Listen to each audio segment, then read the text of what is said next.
May I now invite the Honourable Minister of State for External Affairs of India, Mr. MJ Akbar, to please give the convocation address.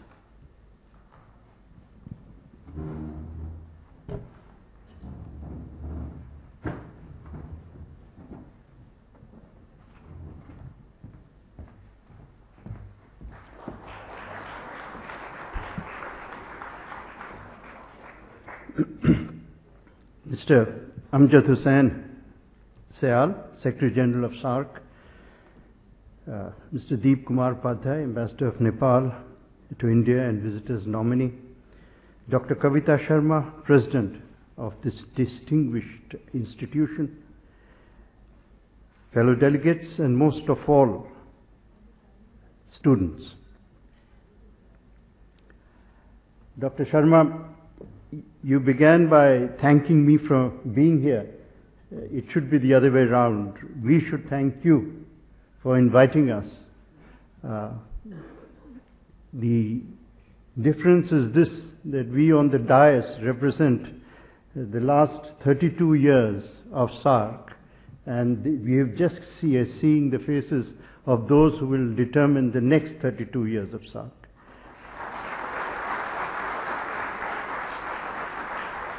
And believe me, the next 32 years are going to be far more important than the last 32 years.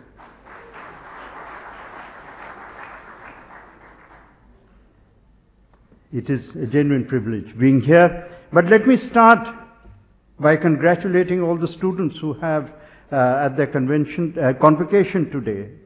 Congratulate you not only for your very hard work and the successful completion of your academic program, but most of all, from the little that I see in the process and in the procession, let me congratulate you, because on each face I saw the determination to create a far better world than you have inherited.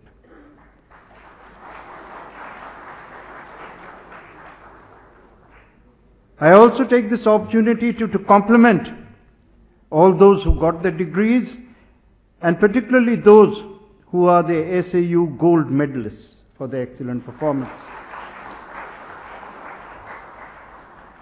On a consolation note, for those who didn't get a gold medal,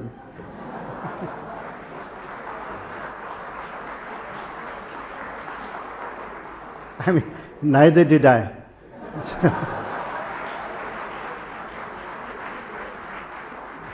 And I can also confirm publicly that you have got your degree after completion of your academic cycle. I think by the time I picked up my degree, 20 or 25 years had passed since I left university. And that actually is the good news, because you're not entering the world in the middle of the kind of turbulence we saw when we left our institutions and tried to find a way forward. But the future that we see today could not have been created except by the faculty and the administration of this institution. And teachers remain the truly unsung heroes of civilization.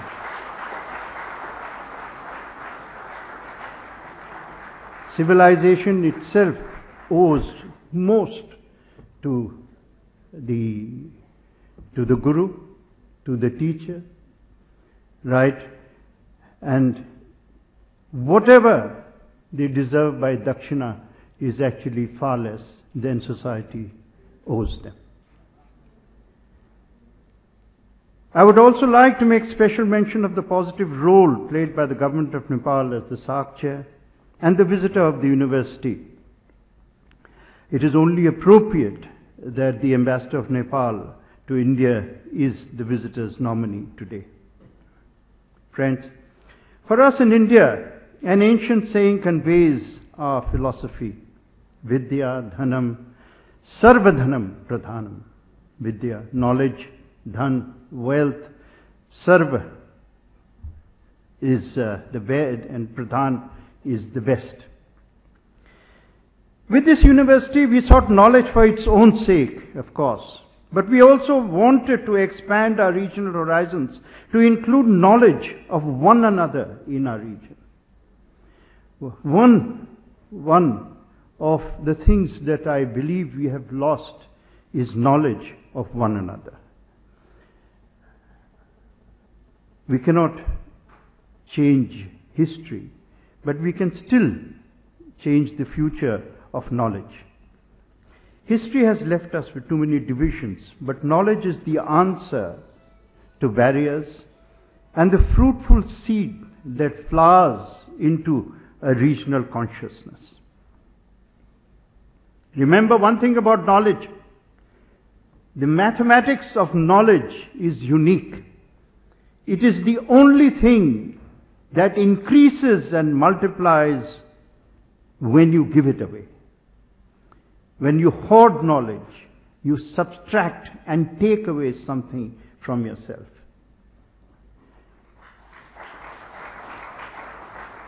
This university has succeeded in 2 short years in translating that vision into reality.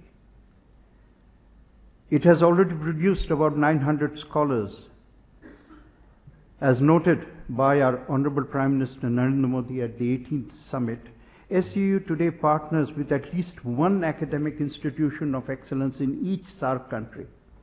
I am given to understand that the number of applications for SCU programs has jumped considerably in 2017-18 as compared to that of the previous academic year. And why is this important? This is important because it is not the people who created this university. It's not even the faculty. It is not the political class. It is not those who belong to the establishment. This is the true endorsement of those whose endorsement is really the most important, the endorsement of students. The applications have increased because word has gone around among the young that this is an institution whose degree they would be proud to acknowledge as not merely as something to keep as framed on their walls, but something that they will cherish as part of their continuing history of development. This is therefore endorsement of excellence by those who measure it best, students. I take this opportunity to thank member countries. I would be even more encouraged if there was some more light. I take this opportunity to thank member countries for their steadfast support to the university and participation in this project.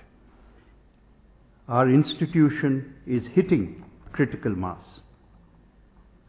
Friends, physical infrastructure is a crucial element in the success of any academic institution. As you are aware, the permanent campus of SAU is being constructed in Maidan Garhi in New Delhi, with India fully committed to bear 100% of the capital cost, which has been budgeted at this moment at rupees 2,500 crores. The government has identified and allotted 100 acres of land. It is a matter of great happiness that construction of buildings under Package 2 and Package 3 is now in full swing. The university will be able to have its full-fledged curriculum of courses in identified disciplines once the campus is fully operational. Speed is essential because contemporary generations, the young, are impatient as they. Dear friends, students, you enter an epoch which is more exciting, the youngest academic institution in the world perhaps. You have to ask yourself one question as you shape your lives. What are you truly seeking? Are you simply seeking a salary? The answer to that is very simple. For each one of you who is today privileged to be inside this hall, remember that in the whole of South Asia, there are perhaps 100,000 outside dreaming of entering this hall. And if your life I'm not asking you to become a saint, but if your life does not include at least some concern for those who do not have your privilege, who have not shared your opportunity, then your life will not be worth what it should be and what it can be. But as you seek your way forward, I urge you to seek and search for one thing. You are young people. The real challenge for you is to find the road towards modernity. Modernity is an easy word to use. It is a far more difficult word to understand. Modernity is not the clothes you wear. Modernity is not even the science that you study. For me, modernity represents 4 deep, fundamental values. Modernity must have freedom. Many countries got freedom from the British and forgot to transfer freedom to their own people.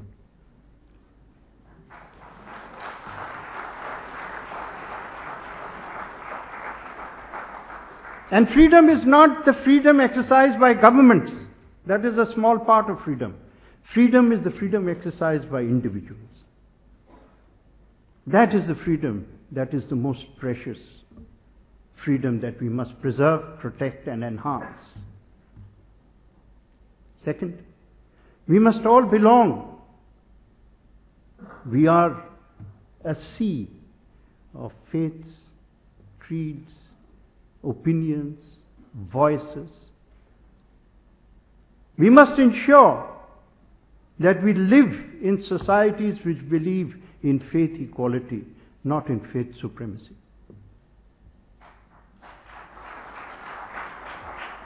It is up to every individual to find his or her way towards the divine. It is not for us to judge whose way is better and whose way is worse. Freedom, faith equality, these are pillars of modernity. Gender equality. You cannot be a modern nation anymore until you have ensured gender equality in society. Women cannot be left behind. Women cannot be also rans. We have not given women the full opportunity that they deserve, and yet you can see in this process and procession that women are coming ahead.